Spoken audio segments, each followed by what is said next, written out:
सम्मानित मंच और सभी विद्यार्थियों को नमस्कार। इस विद्यालय के अंदर मुझे लेके आए मेरे मामा श्री बैठे हैं सामने।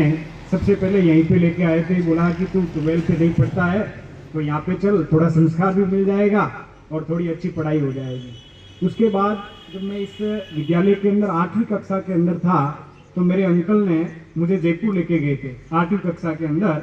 बोला कि तेरे को एलडीसी बनना नहीं है, फर्स्ट ग्रेड सेकंड ग्रेड कुछ नहीं, तेरे को एक ही चीज़ है, प्रशासनिक सेवा में जाना है। जब 8वीं कक्षा 2010 की बात है, उस समय मैं जयपुर गया था। उस समय एक कोचिंग की परिष्कार वहाँ पे मेरे को ले जाके बताया था कि ये लोग हैं आगे जाके आरएस बनते हैं। तो उसी समय से मैंने कहा कि ठीक है। मैं 12th के साथ साथ धीरे धीरे किताबें पढ़ने लग गया, जीके के अंदर मेरा इंटरेस्ट बिल्ड हुआ। फिर अंकल ने एक चीज़ बोला कि भाई 12th में तेरे इतने परसेंटेज बन जाएंगे तो तेरे को मैं जयपुर शिफ्ट कर दूंगा। तो उस समय मेरे परसेंटेज ठीक थे तो उस समय मेरे को जयपुर डाल दिया। फिर बोला कि अब तेरे पास है फर्स्ट ईयर, सेकेंड ईयर और फाइनल, यदि सिलेक्शन लेना है आरएस में तो एक ही चीज़ है। क्योंकि अक्सर क्या करता है विद्यार्थी 12वीं होने के बाद में वो विद्यार्थी क्या करता है, सीरीज पे चला जाता है कि सीरीज पढ़ा और एग्जाम दिए बीए के और पास हो गया। तो मेरे को ऑथेंटिक जो बुक्स होती है, बोला कि इसी को पढ़ना है, ऑथेंटिक बुक्स को पढ़ेगा तो तेरा कॉन्सेप्ट क्लियर रहेगा। और मैंने वही किया।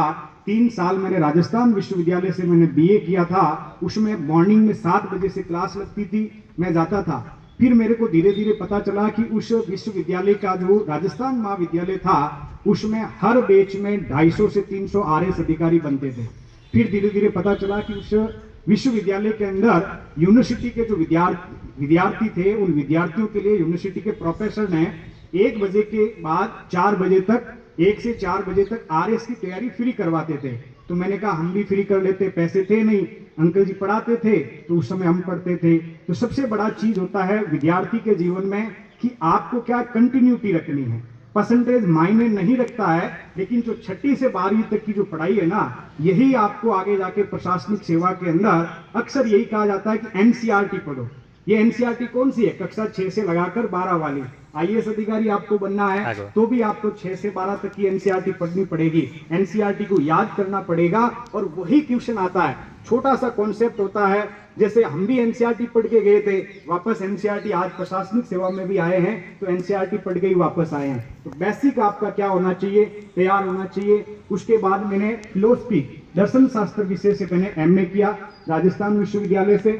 फिर मैंने राजस्थान विश्वविद्यालय से भूगोल विषय से एमए किया और वर्तमान में मेरा पीएचडी चल रहा है भूगोल विषय से।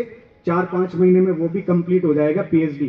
2021 श्रद्धा मैम थे, उसी साल मैंने भी आरएस का इंटरव्यू दिया था, फाइनल हो नहीं पाया था। मैम आपके सामने एसडीएम है। फिर उसके बाद 2023 वाला था, उसके अंतर्गत मेरा मेंस भी क्लियर नहीं हुआ था। जब मेंस क्लियर नहीं हुआ उसी बीच में मैंने कहा कि भाई मैं और क्या कर सकता हूँ, मेरे पास स्किल है पढ़ाने की। तो मैंने जयपुर में एक कोचिंग संस्थान खोल दिया था और वहाँ पे धीरे धीरे पढ़ाने लग गया। आज मेरे पास में करीब 60,000 स्टूडेंट मेरे से पढ़ते हैं स्वयं से। तो स्टेट एकेडमी के नाम से कोचिंग चलाया।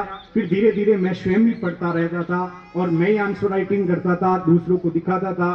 कभी अरुण भाई से बात हो जाती थी कि भाई अब क्या है, जब रिजल्ट आना होता है ना तो उस समय कोई साथ नहीं देता है, साथ अपना होता है। घर वाले इतना कह सकते हैं कि नींद ले लो, खा पी लो, लेकिन हमें पता है ना कि पिछले जो 7-8 साल की जो मेहनत है वो एक केबी की जो पीडीएफ होती है, उस पीडीएफ के अंदर 2446 लड़कों के नाम होंगे, उसमें हमारी रैंक कहाँ होंगी। क्योंकि ओबीसी वर्ग से आते हैं तो 660-70 के बाद में ओबीसी वर्ग को रैंक तो सबकी आती है, जो भी इंटरव्यू देता है उसको आपके क्या है सीट अलॉट नहीं होती है। तो वही हुआ 2021 में। लेकिन पिछली बार अरुण भाई ने भी इंटरव्यू दिया था, उसके साथ भी यही हुआ।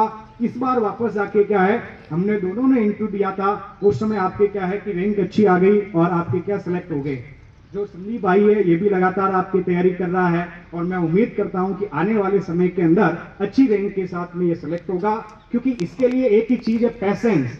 आपके परिवार वाले आपको कब पैसेंस देंगे, जब आप अपने प्रति ईमानदार रहेंगे।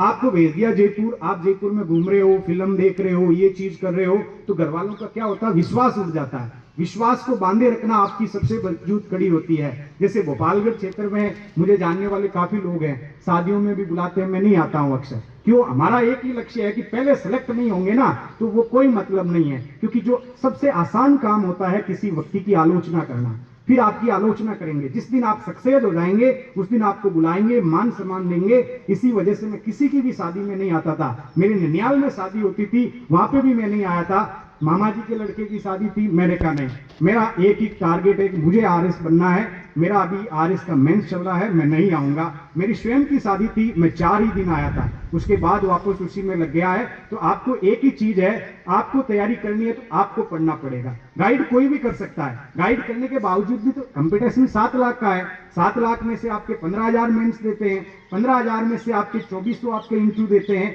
सिलेक्ट आपके कितने 1096 लोग हुए हैं। तो कहने का मतलब क्या है, पढ़ते सब हैं, उसमें से थोड़ा आप अच्छा पढ़ोगे तो आप सिलेक्ट हो जाओगे। तो आपके जो संस्कार है वो आपको दिखाई देने चाहिए। तो आपको पढ़ाई करनी है, अनुशासन में रहना है। मैग जी भैया जी, जब मैं सैनिक स्कूल में पढ़ता था तो मैग जी से पूछता था, क्योंकि सर आपके क्या है आरएस मेंस का मेंस लिखे हैं, सर ने 2-3 बार मेंस लिखे हैं। तो सर को पूछता कैसे ट्यूशन आते हैं, किस प्रकार से लिखा जाता है। उसी समय मेरी जिज्ञासा रहती थी इस परीक्षा के प्रति। तो मेरी शुभकामनाएं आपको है कि आपको पढ़ना है, लेकिन ये जो लाइफ है ना अभी की, इसको एंजॉय भी करना है। एंजॉय करते हुए पढ़ना है। ये नहीं कि परसेंटेज बहुत ज्यादा बन जाएंगे तो हम ये कर लेंगे, वो कर लेंगे, ऐसा कुछ नहीं है। पढ़ते जाइए, धीरे धीरे धीरे धीरे आपको वो मुकाम हासिल होगा। पर टारगेट आपका क्या है, सीधा होना चाहिए, दिखना चाहिए, तभी आप सिलेक्शन हो जाएगा। मेरी शुभकामनाएं आप सभी के साथ। जय हिंद, जय भारत।